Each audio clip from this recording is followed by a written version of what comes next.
Praise the Lord. കർത്താവിൻ്റെ പരിശുദ്ധ നാമത്തിന് മഹത്വമുണ്ടാകട്ടെ. അനുഗ്രഹിക്കപ്പെട്ട ഈ നല്ല ദിവസത്തിനായി കർത്താവിനെ സ്തുതിക്കുന്നു. ഈ ശബ്ദം ശ്രവിക്കുന്ന എല്ലാ ദൈവമക്കൾക്കും വീണ്ടും വരുന്നവനായ യേശുക്രിസ്തുവിൻ്റെ നിസ്തുല്യ നാമത്തിൽ ഞാൻ സ്നേഹവന്ദനം അറിയിക്കുന്നു. ദൈവവചനം ജീവനും ചൈതന്യമുള്ളതാണ്. ഇരുവാഴ്ത്തലയുള്ള ഏതു വാളിനേക്കാൾ മൂർച്ചയേറിയതും പ്രാണനെയും ആത്മാവിനെയും സന്ധിമജ്ജകളെ വേർവിടിവിക്കും വരെ തുളച്ച് ചെല്ലുന്നതാണ് ദൈവത്തിൻ്റെ വചനം. ദൈവത്തിൻ്റെ വചനം നാം ധ്യാനിക്കുമ്പോൾ നമ്മുടെ ഹൃദയം ആശ്വാസത്താൽ നിറയും. ജീവിതത്തിൽ ഭാരങ്ങളും പ്രയാസങ്ങൾ, വേദനകൾ, ദുഃഖങ്ങൾ, ദുരിതങ്ങൾ അനുഭവിക്കുന്ന ഒരുപാട് ജീവിതങ്ങൾ നമ്മുടെ ചുറ്റുപാടുമുണ്ട്. കർത്താവായ യേശുക്രിസ്തുവിൻ്റെ ശുശ്രൂഷ വേളയിൽ പാലസ്തീനിൽ ആയിരിക്കുന്ന ഒരുപാട് പേർ ജീവിതത്തിൽ ഭാരങ്ങളും ദുഃഖങ്ങളും വേദനകളും ചുമന്ന് ജീവിക്കുന്നവരായിരുന്നു. അവർ നോക്കി നമ്മുടെ കർത്താവായ യേശുക്രിസ്തു ഇങ്ങനെ വിളിച്ചു. മത്തായി എഴുതിയ സുവിശേഷം 11-ാം അധ്യായം 28-ാം വാക്യം, അധ്വാനിക്കുന്നവരും ഭാരം ചുമക്കുന്നവരുമായുള്ളവരെ നിങ്ങളെല്ലാവരും എൻ്റെ അടുക്കൽ വരുവിൻ, ഞാൻ നിങ്ങളെ ആശ്വസിപ്പിക്കാം. എൻ്റെ നുകം ഏറ്റുകൊണ്ട് എന്നോട് പഠിപ്പിൻ, എന്നാൽ നിങ്ങളുടെ ആത്മാക്കൾക്ക് ആശ്വാസം കണ്ടെത്താം. കർത്താവായ യേശുക്രിസ്തുവിൻ്റെ ശുശ്രൂഷ വേളയിൽ പാലസ്തീൻ റോമ സാമ്രാജ്യത്തിൻ്റെ അധീനതയിലായിരുന്നു. ജനം ഒരുപാട് പീഡകൾ അനുഭവിച്ചു, ഒരുപാട് ഭാരങ്ങൾ ചുമന്ന് വേദനകൾ ചുമന്ന് വല്ലാതെ വലയുന്ന ഒരു അവസ്ഥയിലായിരുന്നു. പ്രിയപ്പെട്ടവരെ ശ്രദ്ധിക്കണമേ, അന്ന് യഹൂദ ജനം അല്ലെങ്കിൽ പാലസ്തീൻ ജനത വല്ലാത്ത വീർപ്പുമുട്ടലാണ് കഴിഞ്ഞുകൊണ്ടിരുന്നത്. ഒന്നാമതായിട്ട് അവർ രാഷ്ട്രീയമായിട്ട് അടിമത്വത്തിലായിരുന്നു. രാഷ്ട്രീയമായ അടിമത്വം എന്ന് പറഞ്ഞാൽ റോമ സാമ്രാജ്യത്തിൻ്റെ ഭരണത്തിൻ്റെ കീഴിൽ അവർ നികുതി ചുമത്തപ്പെട്ടവരായി വല്ലാത്ത വീർപ്പുമുട്ടൽ അനുഭവിക്കുന്നവരായിരുന്നു. റോമ സാമ്രാജ്യം അവരുടെ മേൽ ഭാരമേറിയ നികുതികൾ ചുമത്തി. പ്രധാനമായും ചരിത്രം പറയുന്നത് 3 വിധത്തിലുള്ള നികുതികൾ അവരുടെ മേൽ ചുമത്തിയിരുന്നു എന്നാണ്. ഒന്നാമത്തെ നികുതി എന്ന് പറയുന്നത് അവരുടെ കാർഷിക വിളകളിൽ നിന്നുള്ള നികുതിയാണ്. ധാന്യത്തിൻ്റെ 10-1 കൊടുക്കണമായിരുന്നു. മാത്രമല്ല പഴവർഗ്ഗങ്ങളിൽ നിന്ന്, വീഞ്ഞ്, അതുപോലെയുള്ള സാധനങ്ങളിൽ നിന്ന് 5-1 നികുതി അടയ്ക്കണമായിരുന്നു. രണ്ടാമത്തെ നികുതി അവരുടെ വരുമാനത്തിൻ്റെ ഒരു ഭാഗം അവർ ഗവൺമെൻറ്റിന് നികുതിയായി കൊടുക്കണമായിരുന്നു. മൂന്നാമത്തെ നികുതി എന്ന് പറയുന്നത് പൗരത്വ നികുതിയാണ്. പൗരത്വ നികുതി എന്ന് പറഞ്ഞാൽ 14 വയസ്സിനും 65 വയസ്സിന് ഇടയ്ക്കുള്ള പുരുഷന്മാരും 12 വയസ്സിനും 65 വയസ്സിന് ഇടയ്ക്കുള്ള സ്ത്രീകളും അവർ ഗവൺമെൻറ്റിന് നികുതി അടയ്ക്കണമായിരുന്നു. മാത്രമല്ല അവർ ഒരുപാട് പീഡകൾ അനുഭവിച്ചു. റോഡ് ഉപയോഗിക്കണമെങ്കിൽ, അതുപോലെ തുറമുഖങ്ങൾക്ക്, ചന്തകൾക്ക്, അങ്ങനെ ഒരുപാട് സ്ഥലങ്ങളിൽ അവർ നികുതി അടയ്ക്കണമായിരുന്നു. പ്രിയരെ, അങ്ങനെ നികുതി ഭാരം ചുമത്തപ്പെട്ട ഒരു ജനതയായിരുന്നു. ആ ജനതയെ നോക്കിയാണ് കർത്താവ് അരുളി ചെയ്തത്, അധ്വാനിക്കുന്നവരും ഭാരം ചുമക്കുന്നവരുമായുള്ളവരെ നിങ്ങൾ എല്ലാവരും എൻ്റെ അടുക്കൽ വരുവിൻ. നമ്മുടെ കർത്താവായ യേശുക്രിസ്തു നികുതി കൊടുത്തതായി മത്തായി എഴുതിയ സുവിശേഷം 17-ാം അധ്യായം 24-ാം വാക്യം നാം വായിക്കുമ്പോൾ അവിടെ നമുക്ക് കാണുവാനായി കഴിയും. കർത്താവായ യേശുക്രിസ്തു പത്രോസിനോട് പറയുകയാണ്, എനിക്കും നിനക്കും വേണ്ടി നികുതി കൊടുക്കുക. അപ്പോൾ നമ്മുടെ കർത്താവും ആ നികുതി കൊടുത്തതായിട്ട് ബൈബിളിൽ രേഖപ്പെടുത്തിയിട്ടുണ്ട്. നികുതി ഭാരം ചുമത്തപ്പെട്ട ജനം രാഷ്ട്രീയമായ പീഡ അനുഭവിച്ചു കൊണ്ടിരുന്നു. രാഷ്ട്രീയമായ ഒരു വലിയ ഭാരം അവരുടെ മേൽ ചുമത്തപ്പെട്ടിരുന്നു. പ്രിയപ്പെട്ടവരെ, അങ്ങനെയുള്ളവരെ കർത്താവ് വിളിക്കുകയാണ്. രണ്ടാമത് അവർ മതത്തിൻ്റെ ചട്ടക്കൂടുകളുടെ അകത്ത് ഭാരം അനുഭവിക്കുകയായിരുന്നു എന്ന് പറഞ്ഞാൽ സ്തോത്രം, യഹൂദ മതം അവരുടെ മേൽ ഭാരമേറിയ നുഖങ്ങളെ വെച്ചു, ഭാരമേറിയ ചുമടുകളെ വെച്ച് അവരെ വല്ലാതെ ദണ്ഡിപ്പിച്ചുകൊണ്ടേയിരുന്നു എന്ന് നമുക്ക് ബൈബിളിൽ തന്നെ കാണുവാനായി കഴിയും. ഹല്ലേലൂയ. ശ്രദ്ധിക്കണം പ്രിയപ്പെട്ടവരെ, സ്തോത്രം, ജനങ്ങളുടെ മേൽ ഘനമുള്ള ചുമടുകൾ. അതിനെക്കുറിച്ച് മത്തായി എഴുതിയ സുവിശേഷം 23-ാം അധ്യായം 4-ാം വാക്യത്തിൽ കർത്താവ് അരുളി ചെയ്യുവാൻ ഇടയായി തീർന്നു. ഹല്ലേലൂയ. സ്തോത്രം, ഭാരമുള്ള ചുമടുകളെ അവരുടെ മേൽ ചുമത്തിയിരുന്നു എന്ന്. അതിനെക്കുറിച്ച് കോരഹ് പറഞ്ഞതായ രസകരമായ ഒരു ഹാസ്യ കഥ യഹൂദന്മാരുടെ ഇടയിൽ പ്രചാരത്തിലുണ്ട്. ആ കഥ ഇങ്ങനെയാണ്. 2 പെമ്മക്കളുള്ള ഒരു വിധവയായ സ്ത്രീ ഉണ്ടായിരുന്നു. അവർക്ക് അല്പ വസ്തു ഉണ്ടായിരുന്നു. ആ വസ്തുവിൽ കൃഷി ചെയ്യുവാൻ അവർ തീരുമാനിച്ചു. അങ്ങനെ കൃഷി ചെയ്യുവാൻ തീരുമാനിച്ച് അവർ നിലം ഉഴാൻ വേണ്ടിയിട്ട് ആളെ വിളിച്ചു.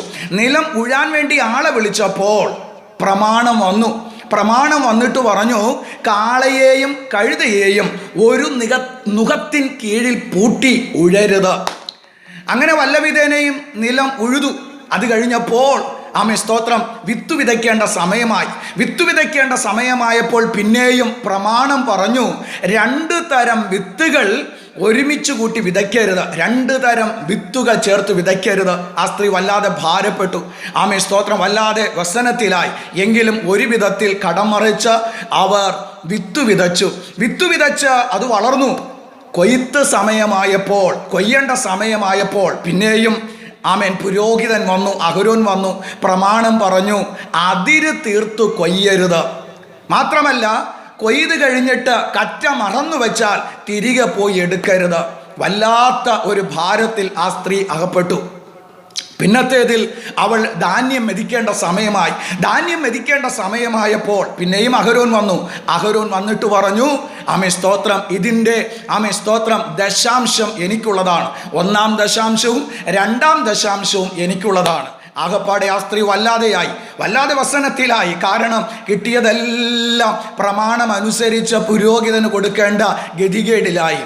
അങ്ങനെ ഇരിക്കുമ്പോൾ ആ സ്ത്രീ സ്തോത്രം മനസ്സും അടുത്തിട്ട് അവൾ ആ നിലം വിറ്റിട്ട് അവൾ 2 ആടിനെ വാങ്ങി അങ്ങനെയെങ്കിലും വളർത്തി ജീവിക്കാം എന്ന് തീരുമാനിച്ചു. ആട് വളർന്നു. അത് പ്രസവിച്ചപ്പോൾ പുരോഹിതൻ വരുന്നു. അഹരോൻ വന്നിട്ട് പറഞ്ഞു, ഇതിൻ്റെ ആദ്യ ഫലം എനിക്കുള്ളതാണ്. അങ്ങനെ ആദ്യത്തെ കുട്ടിയെ പുരോഹിതൻ കൊണ്ടുപോയി. കുറെ കഴിഞ്ഞു. ആടുകളുടെ രോമം കത്തിരിക്കേണ്ട സമയമായപ്പോൾ പിന്നെയും അഹരോൻ വരുന്നു. പുരോഹിതൻ വന്നിട്ട് പറഞ്ഞു, ഇതിൻ്റെ ആദ്യ രോമം എനിക്കുള്ളതാണ്. പുരോഹിതൻ ആദ്യ രോമം കൊണ്ടുപോയി. ആ സ്ത്രീ വല്ലാത്ത വ്യസനത്തിലായി. അവൾ പറഞ്ഞു, ഞാൻ ഈ ആടിനെ കൊന്ന് തിന്നാൻ പോവുകയാണ്. അപ്പോൾ വീണ്ടും പുരോഹിതൻ വന്നിട്ട് പറഞ്ഞു, കൊന്ന് തിന്നുന്നതൊക്കെ കൊള്ളാം, അതിൻ്റെ കൈക്കുറുകം 2 കവിളും എനിക്കുള്ളതാണ്. ആകപ്പാടെ അവൾ വസനത്തിലായി. അവളുടെ മനസ്സും അടുത്തു. അവൾ തീരുമാനമെടുത്തു, അങ്ങനെയെങ്കിൽ ഞാൻ ഈ ആടിനെ ദൈവത്തിന് നേർച്ച നേരുകയാണ്. അപ്പോൾ അഹരോൻ പുരോഹിതൻ വന്നിട്ട് പറഞ്ഞു, കൊള്ളാം, നീ ദൈവത്തിന് നേർന്നതാണെങ്കിൽ അത് മുഴുവനും എനിക്കുള്ളതാണ്. ആ ആടുകളെ പുരോഹിതൻ കൊണ്ടുപോയി. യഹൂദന്മാരുടെ ഇടയിൽ പരക്കെയുള്ള ആക്ഷേപഹാസ്യ കഥയായി കോരഹ് പറഞ്ഞതാണെങ്കിലും പ്രിയരെ, കർത്താവായ യേശു ക്രിസ്തുവിൻ്റെ ശുശ്രൂഷ വേളയിൽ പാലസ്തീൻ ജനത അനുഭവിച്ച പീഡ അത്രത്തോളം വലിയതായിരുന്നു. ഹല്ലേലൂയ. ഒരു ഭാഗത്ത് നികുതി ഭാരം ചുമത്തി വല്ലാതെ അവരെ വേദനിപ്പിച്ചു. മറുഭാഗത്ത് ചട്ടക്കൂടുകൾ, സ്തോത്രം, പ്രമാണം, ഹല്ലേലൂയ, യഹൂദ മതത്തിൻ്റെതായിട്ടുള്ള ചില വ്യവസ്ഥകൾ അവരെ വല്ലാതെ ഞെരുക്കിക്കൊണ്ടിരുന്നു. അങ്ങനെ വലിയ ഭാരം നുകം ചുമന്ന് ജീവിതത്തിൽ വല്ലാത്ത കഷ്ടത്തിലായ ഒരു ജനതയെ നോക്കിയിട്ട് നമ്മുടെ കർത്താവ് അരുളി ചെയ്യുകയാണ്, അധ്വാനിക്കുന്നവരും ഭാരം ചുമക്കുന്നവരുമായുള്ളവരെ നിങ്ങൾ എല്ലാവരും എൻ്റെ അടുക്കൽ വരുവിൻ, ഞാൻ നിങ്ങളെ ആശ്വസിപ്പിക്കാം. ഹല്ലേലൂയ.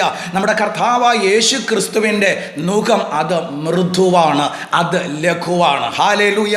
ഈ ലോകത്തിൻ്റെ ശക്തികൾ നിന്റെ മേൽ ഭാരമേറിയ നുകം വെച്ച് നിന്നെ ഞെരുക്കുന്നു എങ്കിൽ, നിങ്ങളെ വല്ലാതെ വേദനിപ്പിക്കുന്നു എങ്കിൽ, ഇന്ന് ഒരുപാട് പേർ നുകത്തിൻ്റെ കീഴിൽ അടിമകളായിരിക്കുന്നു. പാരമ്പര്യത്തിൻ്റെ നുകങ്ങൾ, ചട്ടക്കൂടുകളുടെ നുകങ്ങൾ, അധികാര സ്ഥാനങ്ങളുടെ നുകങ്ങൾ ഇന്ന് ഒരുപാട് പേരെ ഞെരുക്കിക്കൊണ്ടിരിക്കുമ്പോൾ കർത്താവ് പറയുന്നു, എൻ്റെ നുകം ഏറ്റുകൊണ്ട് എന്നോട് പഠിപ്പിൻ. നമ്മുടെ സകല ഭാരങ്ങളിൽ നിന്ന്, സകല വ്യസനങ്ങളിൽ നിന്ന് നമ്മെ വിടുവിക്കുവാൻ കഴിയുന്ന ഒരു നല്ല നാഥൻ, അവൻ്റെ സന്നിധിയിൽ നമുക്ക് ആശ്വാസമുണ്ട് പ്രിയരെ. യേശുവിൻ്റെ സന്നിധിയിൽ നമുക്ക് വിടുതലുണ്ട്. ഹല്ലേലൂയ. ആമേൻ. സ്തോത്രം. ആ കർത്താവായ യേശു ക്രിസ്തു തൻ്റെ പിതാവായ യോസഫിനോടൊപ്പം ആമേൻ മരപ്പണിശാലയിൽ തൻ്റെ പിതാവിനെ സഹായിച്ചു എന്നാണ് ചരിത്രം പറയുന്നത്. ആ സമയത്ത് ആമേൻ സ്തോത്രം പാലസ്തീൻ നാട്ടിൽ ഏറ്റവും നല്ല നുകം ഉണ്ടാക്കുന്നത് ആമേൻ സ്തോത്രം ആമേൻ സ്തോത്രം യേശുവിൻ്റെ പിതാവ് അല്ലെങ്കിൽ യോസഫായിരുന്നു എന്നാണ്. യേശു നല്ല നുകങ്ങളെ ഉണ്ടാക്കി ജനങ്ങൾക്ക് ആമേൻ സ്തോത്രം നൽകുമായിരുന്നു. അഥവാ ആമേൻ പാകത്തിനുള്ള കാളകളെ കൊണ്ടുവന്ന് അതിൻ്റെ അളവെടുത്ത് പാകത്തിനുള്ള നുകങ്ങളെ ഉണ്ടാക്കി ആമേൻ കൊടുക്കുന്ന ഒരു നല്ല സ്ഥാപനം. ആ കടയുടെ ഫ്രണ്ടിൽ ഒരു ബോർഡുണ്ട്, ഇവിടത്തെ നുകം മൃദുവാണ്. ഹല്ലേലൂയ. നമ്മുടെ കർത്താവായ യേശു ക്രിസ്തുവിൻ്റെ നുകം മൃദുവാണ്. ഈ ലോകത്തിൻ്റെ ശക്തികൾ കഠിനമായ നുകങ്ങൾ വെച്ച് നമ്മെ പീഡിപ്പിക്കുമ്പോൾ, വേദനിപ്പിക്കുമ്പോൾ, നൊമ്പരപ്പെടുത്തുമ്പോൾ യേശു കർത്താവിൻ്റെ നുകം അത് വളരെ ലഘുവാണ്. അത് സ്നേഹത്തിൻ്റെതാണ്, അത് കരുതലിൻ്റെതാണ്, അത് സാന്ത്വനത്തിൻ്റെതാണ്, അത് സഹായത്തിൻ്റെതാണ്. ഹല്ലേലൂയ.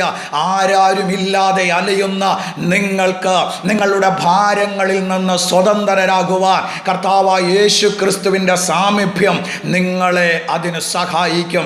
വിശുദ്ധ വേദപുസ്തകം പറയുന്നു, നിന്റെ ഭാരം യഹോവയുടെ മേൽ വെച്ചുകൊള്ളുക, അവൻ നിങ്ങളെ പുലർത്തും. നമ്മുടെ കർത്താവിൽ നമ്മുടെ ഭാരങ്ങളെ ഇറക്കി വയ്ക്കാം. നമ്മുടെ ഭാരങ്ങളെ ചുമന്ന കാൽവരിയിൽ പരമയാഗമായി തീർന്ന യേശുവിൻ്റെ സന്നിധിയിൽ നാം നമ്മെ സമ്പൂർണ്ണമായി ഭരമേൽപ്പിച്ചാൽ നമ്മുടെ ഭാരങ്ങളെ അകറ്റി രോഗമാകുന്ന നുകത്തിൽ നിന്ന്, ശാപമാകുന്ന നുകത്തിൽ നിന്ന്, അസമാധാനമാകുന്ന നുകത്തിൽ നിന്ന്, കടഭാരമാകുന്ന നുകത്തിൽ നിന്ന് വിടുവിക്കുവാൻ യേശു മതിയായവനാണ്. അധ്വാനിക്കുന്നവരെ, ഭാരം ചുമക്കുന്നവരെ, നിങ്ങൾ എല്ലാവരും എൻ്റെ അടുക്കൽ വരുവിൻ എന്ന് പറഞ്ഞ നമ്മുടെ കർത്താവായ യേശു ക്രിസ്തുവിൻ്റെ സന്നിധിയിൽ നാം അഭയം പ്രാപിക്കുന്നുവെങ്കിൽ, നമ്മെ തന്നെ സമർപ്പിക്കുന്നു എങ്കിൽ നിശ്ചയമായി നമ്മുടെ ഭാരത്തിൽ നിന്ന് ഒരു വിടുതലുണ്ട്, രോഗത്തിൽ നിന്ന് വിടുതലുണ്ട്, എല്ലാ പ്രശ്നങ്ങളിൽ നിന്ന് നമുക്ക് വിടുതലുണ്ട്. യേശുവിൻ്റെ സന്നിധിയിൽ സകല പ്രശ്നങ്ങൾക്ക് പരിഹാരമുണ്ട്. പ്രിയരെ, നിങ്ങൾ നിരാശയിൽ കഴിയുകയാണോ? വേദനയിൽ കഴിയുകയാണോ? രോഗത്തിൽ കഴിയുകയാണോ? ശത്രുവായ പിശാച് നിങ്ങളുടെ മേൽ കഠിനമായ നുകം വെച്ച് നിങ്ങളെ ദണ്ഡിപ്പിച്ചു കൊണ്ടിരിക്കുകയാണോ? ഭാരപ്പെടേണ്ട, നിങ്ങൾക്ക് ഒരു അഭയസ്ഥാനമുണ്ട്. അത് യേശുവിൻ്റെ സന്നിധിയാണ്. എൻ്റെ യേശുവേ, അവിടുന്ന് എൻ്റെ ജീവിതത്തിലേക്ക് കടന്നു വന്ന് എൻ്റെ ഭാരങ്ങളെ മാറ്റി, എൻ്റെ വേദനകൾ മാറ്റി, എൻ്റെ രോഗങ്ങളെ മാറ്റി എന്നെ വിടുവിക്കണമേ എന്ന് നിങ്ങൾ ആയിരിക്കുന്ന ഇടത്തിരുന്നു കൊണ്ട് നിങ്ങൾ കർത്താവിനോട് പ്രാർത്ഥിക്കുന്നുവെങ്കിൽ, യേശുവേ എന്ന് വിളിക്കുന്നുവെങ്കിൽ, നിങ്ങളെ വിടുവിക്കുവാൻ യേശു മതിയായവനാണ്. ഹല്ലേലൂയ.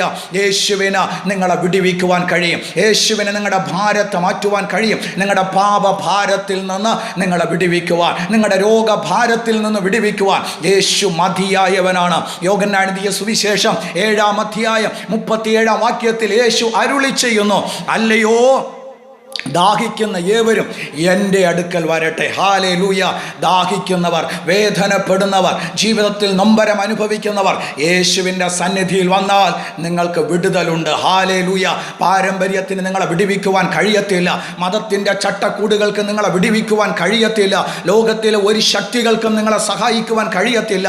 നിങ്ങളെ സഹായിക്കുവാൻ കഴിയുന്ന ഒരേ ഒരുവൻ, അത് കർത്താവായ യേശു ക്രിസ്തുവാണ്. യേശുവിൻ്റെ സന്നിധിയിൽ നിങ്ങൾക്ക് അഭയസ്ഥാനമുണ്ട്. നിങ്ങൾക്ക് ആശ്രയം യേശുവാണെങ്കിൽ, യേശുവിലാണ് നിങ്ങൾ ശരണപ്പെടുന്നതെങ്കിൽ നിശ്ചയമായി നിങ്ങളുടെ ഭാരം മാറി, നിങ്ങളുടെ എല്ലാ പ്രശ്നങ്ങളും മാറി നിങ്ങൾക്ക് വിടുതലുണ്ടാകും. ആകയാൽ ബൈബിൾ പറയുന്നു, അധ്വാനിക്കുന്നവരും ഭാരം ചുമക്കുന്നവരുമായുള്ളവരെ നിങ്ങളെല്ലാവരും എൻ്റെ അടുക്കൽ വരുവിൻ, ഞാൻ നിങ്ങളെ ആശ്വസിപ്പിക്കും. എൻ്റെ മുഖം ഏറ്റുകൊണ്ട് എന്നോട് പഠിപ്പിൻ, എന്നാൽ നിങ്ങളുടെ ആത്മാക്കൾക്ക് ആശ്വാസം കണ്ടെത്തും. യേശു ക്രിസ്തുവിലൂടെ ആശ്വാസമുണ്ട്. യേശു ക്രിസ്തുവിലൂടെ വിടുതലുണ്ട്. യേശു ക്രിസ്തുവിലൂടെ സമാധാനമുണ്ട്. ഈ സമാധാനം പ്രാപിക്കുവാൻ, ഈ ഭാരം മാറി ശാന്തമായ ജീവിതം നയിക്കുവാൻ, സന്തോഷകരമായ ജീവിതം നയിക്കുവാൻ നിങ്ങൾ ആഗ്രഹിക്കുന്നുവെങ്കിൽ യേശുവിൻ്റെ വിളിയുടെ മുന്നിൽ നിങ്ങളെ ഒന്ന് സമർപ്പിക്കുക. കർത്താവേ, ഞാനിതാ വരുന്നു, എന്നെ അങ്ങയുടെ കരങ്ങളിൽ സമർപ്പിക്കുന്നു. എൻ്റെ ഭാരം മാറ്റി എന്നെ സ്വതന്ത്രമാക്കണമേ, എനിക്ക് വിടുതൽ നൽകണമേ, എനിക്ക് ആമേൻ നന്മ ചെയ്യണമേ എന്ന് നിങ്ങൾ കർത്താവിൻ്റെ സന്നിധിയിൽ നിങ്ങളെ ഒന്ന് സമർപ്പിച്ച് പ്രാർത്ഥിക്കുന്നുവെങ്കിൽ നിശ്ചയമായി നിങ്ങളെ വിടുവിക്കുവാൻ യേശു മതിയായവനാണ്. ഒരു നിമിഷം നിങ്ങളായിരിക്കുന്ന ഇടത്ത് കണ്ണുകളെ അടച്ച യേശുവേ എന്ന് വിളിച്ച് പ്രാർത്ഥിക്കുക. ഒരു നിമിഷം കണ്ണുകളെ അടയ്ക്കാം, പ്രാർത്ഥിക്കാം.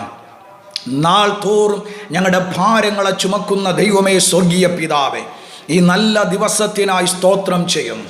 അധ്വാനിക്കുന്നവരും ഭാരം ചുമക്കുന്നവരുമായുള്ളവരെ എല്ലാവരും എൻ്റെ അടുക്കൽ വരുവിനെന്ന് അരുളി ചെയ്ത കർത്താവിൻ്റെ സന്നിധിയിൽ കണ്ണുകളെ അടച്ച് ജീവിതത്തിൽ ഒരുപാട് ഭാരങ്ങളെ ചുമന്ന വേദനപ്പെടുന്ന പ്രിയപ്പെട്ടവർ അങ്ങയുടെ സന്നിധിയിൽ സങ്കടങ്ങളെ പകരുമ്പോൾ, ആകുലതകളെ, തങ്ങളുടെ നൊമ്പരങ്ങളെ, വേദനകളെ പകരുമ്പോൾ കർത്താവേ അവിടുന്ന് മുഖങ്ങളെ ആമേ സ്തോത്രം ഹല്ലേലൂയ ആ കഠിന മുഖങ്ങളെ മാറ്റി അങ്ങയുടെ മൃദുവായ മുഖത്തിൻ കീഴിൽ അവിടുന്ന് ആശ്വാസം നൽകണമേ, അവിടുന്ന് ആശ്വാസം നൽകണമേ, സമാധാനം നൽകണമേ. സമാധാനമില്ലാതെ ജീവിതത്തിൽ നീറിപ്പുകയുന്ന പ്രശ്നങ്ങളുടെ നടുവിൽ, കടഭാരത്തിൻ്റെ നടുവിൽ, ആമേൻ പാപഭാരത്തിൻ്റെ നടുവിൽ നിരാശപ്പെട്ട് കഴിയുന്ന ജീവിതങ്ങളെ അവിടുന്ന് തൊട്ട് വിടുവിക്കണമേ എന്ന് പ്രാർത്ഥിക്കുന്നു. ജീവിതത്തിൽ തകർച്ചകൾ അനുഭവിക്കുന്നവർ, മാരക രോഗങ്ങളാൽ ബാധിക്കപ്പെട്ടവർ യേശു ക്രിസ്തുവിൻ നാമത്തിൽ വിടുതൽ പ്രാപിക്കട്ടെ. പകർച്ചവ്യാധികളാൽ കഷ്ടപ്പെടുന്നവർ യേശുവിൻ നാമത്തിൽ വിടുതൽ പ്രാപിക്കട്ടെ. നിന്റെ മക്കളുടെ ഭാരങ്ങളെ അകറ്റണമേ, അവിടെ വേദനകളെ അകറ്റണമേ, അവിടെ ജീവിതത്തിൻ്റെ എല്ലാ അവസ്ഥകൾക്ക് അവിടുന്ന് വ്യത്യാസം വരുത്തണമേ എന്ന് പ്രാർത്ഥിക്കുന്നു കർത്താവേ. പഠിക്കുന്ന മക്കളെ ഓർത്ത് ഭാരപ്പെടുന്ന മാതാപിതാക്കൾ, കുടുംബനാഥൻ്റെ മദ്യപാനം ഓർത്ത് ഭാരപ്പെടുന്ന കുടുംബാംഗങ്ങൾ, അതേ കർത്താവേ സ്തോത്രം, കുടുംബത്തിനകത്ത് സാമ്പത്തിക തകർച്ചകൾ, ആമേൻ ജോലിയില്ലാതെ വരുമാനമില്ലാതെ എല്ലാ മേഖലകളിൽ ബാധിക്കപ്പെട്ടിരിക്കുന്ന ഭാരപ്പെടുന്ന പ്രിയപ്പെട്ടവരെ അവിടുന്ന് വിടുവിക്കണം. ബിസിനസ് തകർച്ചകളാൽ ഭാരപ്പെടുന്ന പ്രിയപ്പെട്ടവരെ അവിടുന്ന് വിടുവിക്കണം. നിന്റെ മക്കളുടെ ഭാരങ്ങളെ അകറ്റണമേ. അവർ അനുഭവിക്കുന്ന വേദനകളിൽ നിന്ന് പൂർണ്ണമായി ഉദ്ധാരണം നൽകണമേ എന്ന് പ്രാർത്ഥിക്കുകയാണ്. കർത്താവെ, പിശാചിൻ്റെ കഠിന നുഖങ്ങളെ അവിടുന്ന് തകർത്ത് അങ്ങയുടെ മൃദുവായ നുഖം ആശ്വാസത്തിൻ്റെ, സമാധാനത്തിൻ്റെ, സന്തോഷത്തിൻ്റെ, സംതൃപ്തിയുടെ അനുഭവത്തിലേക്ക് പ്രിയപ്പെട്ടവരെ നടത്തണമേ എന്ന് ഞങ്ങൾ പ്രാർത്ഥിക്കുന്നു. യേശു ക്രിസ്തുവിൻ നാമം ചൊല്ലി പ്രാർത്ഥിച്ച ഈ മക്കളെ അനുഗ്രഹിച്ച് പ്രാർത്ഥിക്കുന്നു. പ്രാർത്ഥന കേട്ട കൃപകൾക്കായി സ്തോത്രം. യേശു ക്രിസ്തുവിൻ നാമത്തിൽ തന്നെ പിതാവേ, ആമേൻ. അതേ പ്രിയപ്പെട്ടവരെ, കർത്താവ് നിങ്ങളുടെ ഭാരങ്ങളെ ചുമന്ന് നിങ്ങളെ വിടുവിച്ച് നിങ്ങൾക്ക് ആശ്വാസം നൽകി സമാധാനത്തിൻ്റെ പാതയിൽ നടത്തും. അതിനായി കർത്താവ് നിങ്ങളെ സഹായിക്കട്ടെ. God bless you.